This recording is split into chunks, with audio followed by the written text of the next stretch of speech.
తెలంగాణలో రేపటి నుంచి ప్రారంభం కానున్న ఇంటర్ బోర్డ్ పరీక్షలకు సర్వం సిద్ధం చేశారు అధికారులు. రాష్ట్ర వ్యాప్తంగా 9,97,000 మంది పరీక్షలకు హాజరు కానున్నారు.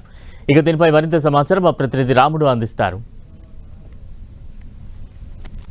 రాష్ట్ర వ్యాప్తంగా ప్రారంభం కానున్నటువంటి ఇంటర్ పరీక్షల కోసం ఇంటర్ బోర్డు అధికారులు అన్ని ఏర్పాట్లు చేశారు. అనేక కాలేజీల్లో సెంటర్లను ఏర్పాటు చేసి సజావుగా పరీక్షలు నిర్వహించేందుకోసం అవసరమైనటువంటి చర్యలు తీసుకున్నారు. మనం ఇప్పుడు హైదరాబాద్ పరిధిలో ఉండేటువంటి ఒక సెంటర్లో ఉన్నాం. చూడొచ్చు, ఈ సెంటర్లో పూర్తిగా ఇక్కడ ఎంతమంది కూర్చోవడానికి అవకాశం ఉంది ఏంటి అనేటువంటి వివరాలను పూర్తిగా బోర్డు పైన నమోదు చేశారు. అదేవిధంగా ప్రతి బెంచ్కు ఎలాంటి ఇబ్బంది లేకుండా స్టూడెంట్స్కు సంబంధించినటువంటి హాల్ టికెట్స్ నెంబర్స్ను వేయడం జరిగింది. మొత్తం రాష్ట్ర వ్యాప్తంగా 9,97,000 మంది విద్యార్థులు ఈ పరీక్షకు హాజరయ్యేటువంటి అవకాశం ఉంటుంది. కాబట్టి అందుకు తగ్గట్టుగా అయితే ప్రధానంగా ఏర్పాట్లు చేశారు. ప్రతి సెంటర్లో ఎలాంటి ఇబ్బంది లేకుండా ఒకవైపు విద్యుత్తు, అదేవిధంగా విద్యుత్ లైట్స్, అదేవిధంగా ఫ్యాన్స్ ఇవన్నిటిని కూడా ఏర్పాటు చేయడం జరిగింది.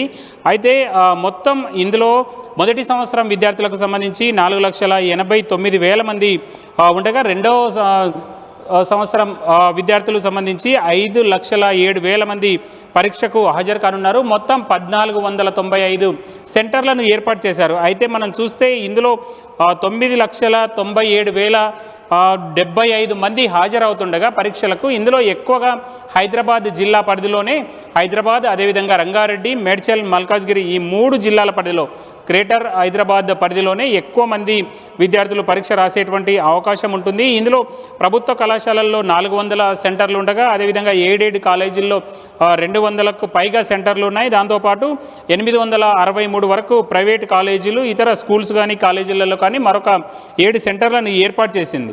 మొత్తం అంటే ప్రధానంగా మనం చూస్తే గతంలో 5 నిమిషాలు ఆలస్యంగా వచ్చిన ఇబ్బందులు ఉండేవి.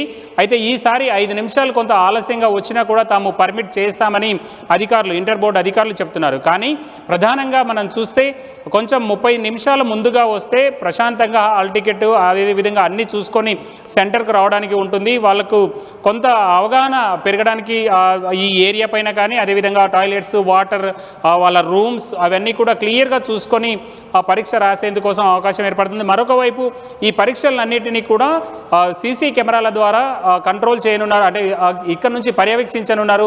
సీసీ కెమెరాల ద్వారా కమాండ్ కంట్రోల్ రూమ్ నుంచి వాటిని పర్యవేక్షించనున్నారు. అందుకోసం ప్రతి సెంటర్లో ఒక హాల్లో ఉంటుంది, అదేవిధంగా కారిడార్లో ఉంటున్నాయి. దాంతోపాటు రూమ్స్ ఇక్కడ ఉండేటువంటి స్టూడెంట్స్ కానీ ఇక్కడ ఉండేటువంటి ఇన్విజిలేటర్ల కదలికలను పూర్తి స్థాయిలో తెలుసుకునే విధంగా వాళ్ళు ఈ ఏర్పాట్లు చేశామని అధికారులు చెప్తున్నారు. మొత్తం 28,000 మంది ఇన్విజిలేటర్లను ఇందుకోసం నియమించడం జరిగింది. ఇది ప్రధానంగా అన్ని ప్రాంతాల్లో కూడా ఏ విధమైనటువంటి ఇబ్బందులు లేకుండా తాము ఏర్పాట్లు చేశాం. ఎగ్జామ్స్ కోసం పిల్లలు చాలా ప్రశాంతమైనటువంటి వాతావరణంలో పరీక్షలు రాసే విధంగా తాము ఏర్పాటు చేశామని అధికారులు చెప్తున్నారు.